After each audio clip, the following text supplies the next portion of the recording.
अच्छा जी ओके। अच्छा, last time gold में देखा था एसपीए, मेरे ख्याल से उसमें ट्रेड ली थी। और इस दफ़ा सिल्वर ने भी वही काम किया। तो ये आया लो, फिर high, lower low, and then इस वाले हाई को ब्रेक करके, एक तो पहले इधर से गई थी वो इधर से, खैर इस वाले हाई को ब्रेक करके ये हायर हाई, पिछले हाई से ऊपर हायर हाई, तो low, high, lower low, higher high, and then again सीधा यहाँ एग्जैक्टली इसके वही जो मैंने बताया था, इसके करीब आके प्राइस इधर से ऐसे ऊपर चली गई। तो ये एक तो ये आपको आइडिया होना चाहिए कि ये एक एसपीए बनने की तरफ प्राइस जा रही थी, जो यहाँ से इस तरह ड्रॉप करती जा रही थी ना।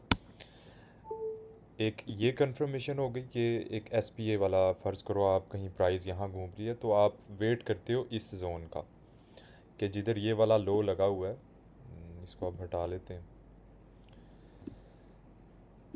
जिधर ये वाला लो लगा हुआ है उसी जोन में लगभग तकरीबन उस जोन में इस तरह प्राइस आएगी, और उधर से फिर कंटिन्यूशन। अब मैंने ये ट्रेड ली है, छोटी सी ट्रेड है, ये मूव तो नहीं कैच कर पाया।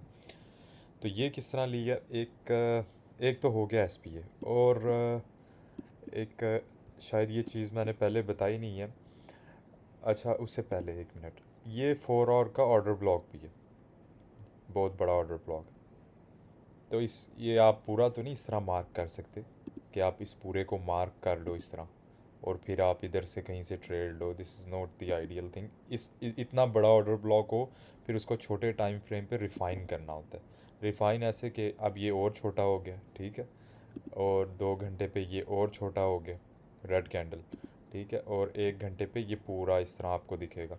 लेकिन उसके अंदर लास्ट टाइम भी गोल्ड में मैंने दिखाई थी एक चीज़, कि इस जोन के करीब अगर आपको ब्रोकन कैंडल्स मिल रही हों तो उसको आप एक दफ़ा मार्क कर लो इस तरह, ये ऐसे। तो इसको छोटे टाइम फ्रेम पे देखते हैं, इसके अंदर ऑर्डर ब्लॉक होगा तो वो एक बहुत इम्पॉर्टेंट जगह हो जाती है, क्योंकि ये इसके साथ है, इस जोन के, इसी जोन के इधर ऑर्डर ब्लॉक बना, तो बहुत हाई प्रोबेबिलिटी हो जाती है प्राइस की यहाँ आके रिवर्स करने की। तो एग्जैक्टली वहाँ आपको ये ऑर्डर ब्लॉक दिख गया, बस ये सिर्फ एक कंफर्मेशन के लिए। पहले मैं लेता था इसमें से, इसमें टैप करे तो ट्रेड, लेकिन दैट इज़ रिस्की। एनीवेज, तो यहाँ इसने प्राइस ने कंफर्म किया, यहाँ विक लगा के एकदम ऊपर गई। अब अमूमन ये होता है कि जब प्राइस इस तरह विक लगा देती है तो ये पूरी विक फिल करने नहीं आता नीचे यूजुअली, उससे पहले अपना कोई स्ट्रक्चर बनाएगा, that is the real structure. तो वो वही हुआ, पूरी विक ने फिल की, 70-80% उसने विक अपनी फिल की है। उसके बाद यहाँ से इतना ज़्यादा ये कॉम्प्लेक्स था, 4 आवर पे आप देखो तो कौन ही यहाँ से इस तरह के स्ट्रक्चर में से ट्रेड करेगा, लेकिन मैं शॉर्टर टाइम फ्रेम पे देख रहा था, तो उसमें मुसलसल देखते देखते फिर यहाँ से ट्रेड एग्जीक्यूट की। अब ये मैंने 1 मिनट बताया है शायद। तो ये छोटी छोटी कैंडल्स में अपनी रेजिस्टेंस तक गई, ये एक बहुत इंपॉर्टेंट पॉइंट था ये, क्योंकि यहाँ इन दो लोज़ ने, इन दो लोज़ ने प्राइस को इधर दबा के रखा हुआ था। तो प्राइस कभी इधर से रिजेक्ट हो रही है, कभी इसके करीब आके रिजेक्ट हो गई, फिर finally for the first time इसने रेजिस्टेंस को ब्रेक किया। अब यहाँ बहुत अच्छी कैंडल्स हैं, ये बड़ा प्रेशर आपको दिख रहा है, लेकिन फॉर द फर्स्ट टाइम इस ऑर्डर ब्लॉक को प्राइस ने इस तरह, यानी कि रेजिस्टेंस को, जो हमारा पर्पल ये जो लेबल मैंने लगाया हुआ है, इसको ब्रेक करके फिर वो नीचे चली गई। और ये देखने वाली चीज़ होती है कि अभी तक प्राइस एक्शन बहुत बोरिंग था, ठीक है, यहाँ से ड्रॉप आ रहा है हल्का हल्का, यहाँ से पंप आ रहा है हल्का, यहाँ से भी हल्का हल्का पंप, बस ये दो, ये इसको थोड़ा इग्नोर करते हैं, ये इन इट सेल्फ ये ऑर्डर ब्लॉक वाला कोई सीन था। तो मुसलसल आप देख रहे हो प्राइस, लेकिन जब आप इधर इधर से लेके इधर तक मुसलसल देख रहे हो, अचानक आप देखते हो इम्पल्सिव डंप आया, प्राइस आई है, और फिर इसको आप देख रहे होते हो कि ये लो ब्रेक होगा, ये बस ये कुछ चीज़ें होती हैं देखने वाली जिनसे आपको आइडिया हो जाता है। तो वो उसने इम्पल्सिव डंप किया, ये लिक्विडिटी यहाँ स्वीप की। अब जब भी मुसलसल प्राइस एक्शन बोरिंग चल रहा हो और एकदम आप उसमें देखो मूवमेंट तेज़ हो गई है, चाहे वो नीचे की तरफ तेज़ हो गई है चाहे वो ऊपर की तरफ तेज़ हो गई है, तो ये वक्त होता है कि अब प्राइस ने कहीं ना कहीं ब्रेकआउट चले जाना, either towards the down side और टुवर्ड्स द अप साइड। अब इस दफ़ा फॉर द रेजिस्टेंस से सारी लिक्विडिटी ले के ये एकदम डंप किया और उसी तरह रिट्रे ऊपर को चला गया। और ये कैंडल अब आप पिछले वालों से देख लो, पिछले जितने भी पंप्स थे, ये जितने भी थे, ये एक कैंडल ही सारों पे भारी है। तो ये यहाँ क्लोज़ किया। अब मुझे आइडिया हो गया कि अब ये रेजिस्टेंस सस्टेन नहीं करेगा, तो ये यहाँ से सीधा ऊपर चला जाएगा। तो ये इसके क्लोजर पे ही मैंने इधर से इस तरह ट्रेड ली और अपना जो रेजिस्टेंस तक का टारगेट था वो यहाँ तकरीबन इतना ही था, बल्कि इतना नहीं, थोड़ा सा इससे नीचे ही था। तो यहाँ से मैंने ये अपना 1.269 ये पूरा टारगेट इस तरह ले लिया। अच्छा, एक ये चीज़ हो गई। अब मैं आपको बताता हूँ, मैं ये चीज़ देख नहीं रहा था, ये भी मैंने थोड़ी देर पहले ही नोटिस की है, क्योंकि अभी न्यूली वो इंडिकेटर हमने सीखा है, CVD। तो वो अगर देख रहे होते तो और भी ज़्यादा इस ट्रेड पे, इस जोन में, वैसे तो ऑलरेडी SPA बता रहा था कि ये जोन बहुत इंपॉर्टेंट है, लेकिन वो कंफर्मेशन ज़्यादा कर देता। वो ऐसे कि 4 आवर पे आप देखो तो ये प्राइस लो है, ठीक है, और ये हायर लो है, ठीक है, और इसी की जगह आप CVD देखोगे, इसको ऊपर कर देते, CVD आप देखोगे तो CVD ने ये लो था प्राइस एक्शन का ऊपर, और ये इसका लो है, तो ये मैच करके सेम, तो ये नज़र आ गया होगा। इसने डाइवर्जेंस बनाई है, इसने लोअर लो बनाया, इसने हायर लो बनाया। इसका मतलब ये है कि यहाँ से जो आम लोग थे वो अपनी तरफ से सेलर्स बहुत या बहुत कह लो, जितना भी कह लो, इसमें दिखाया जा रहा है कि बहुत सेलिंग हो रही है, लेकिन मार्केट तो उतना गिर ही नहीं रही जितना इसने अपना प्रीवियस लो ब्रेक करके नीचे का गिर गई, लेकिन इसने अपना प्रीवियस लो ब्रेक करके नीचे नहीं बल्कि हायर लो बन रहा।